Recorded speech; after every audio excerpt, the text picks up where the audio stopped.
ప్రతి ఒక్కరికి 3 స్టేజెస్‌లో ఉంటుంది లైఫ్. ఒకటేమో ఎర్లీ స్టేజ్ అది 30 ఇయర్స్ వరకు. ఒకటేమో కొంచెము సెటిల్ అయ్యే స్టేజ్. అంటే 40 ఇయర్స్ 40 దగ్గరలో ఏజ్.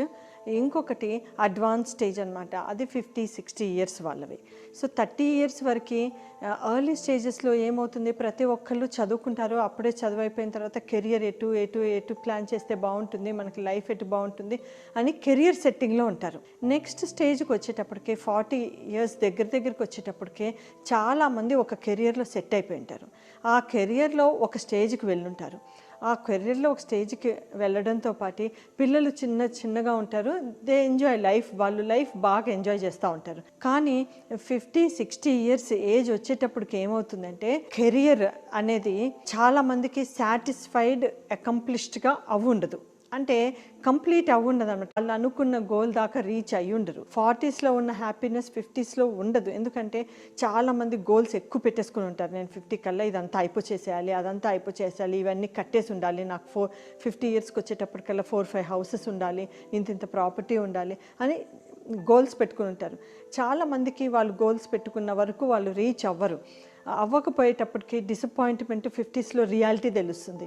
హెల్త్ కూడా డిప్రెషన్తో పాటు హార్ట్ ప్రాబ్లమ్స్ రావడం, బ్లడ్ ప్రెషర్ ప్రాబ్లమ్స్ రావడం, ఇవన్నీ కూడా స్టార్ట్ అవుతూ ఉంటాయి. 50కి వచ్చేటప్పటికి మనతోటి ఎవరెవరు ఉంటారు, ఎవరెవరు మనతోటి ఉండగలరు, వీళ్ళు ఎవరెవరిని మనము కేర్ తీసుకోవాలి అని ఆ ఫ్యామిలీ పరంగా కూడా క్లియర్గా ప్లాన్ చేసుకోవాలి.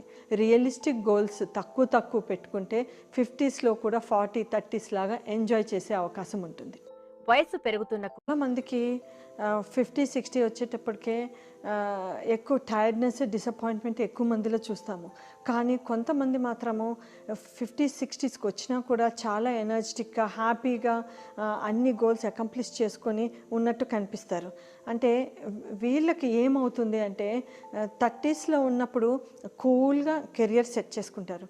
40స్కి వచ్చేటప్పటికి రష్ అవ్వకుండా వాళ్ళు ఏది చేస్తున్నారో దానికే వేవరింగ్ లేకుండా వాళ్ళు గోల్ ఒకటే మార్గంలో, ఒక డైరెక్షన్లో ప్లాన్డ్గా ఒక స్టేజ్కి వెళ్ళుంటారు. అట్ ద సేమ్ టైం ఎప్పుడూ కూడా కూల్గా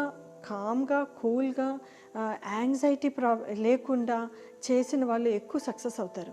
30s నుంచే 40 నుంచే మనం yoga, meditation plus everyday rethinking, మనము ఈ లాస్ట్ 1 వీక్ ఇది చేసాము, నెక్స్ట్ 1 వీక్ ఏంటి, నెక్స్ట్ 1 మంత్ ఏంటి అని కొంచెం రీథింకింగ్కి స్పేసు, టైము ఇస్తూ ప్లాన్ చేసుకుంటూ ఉంటే 50కి వచ్చేటప్పటికి మనం చేయాల్సినవన్నీ చేస్తాము, హ్యాపీగా ఉంటాం.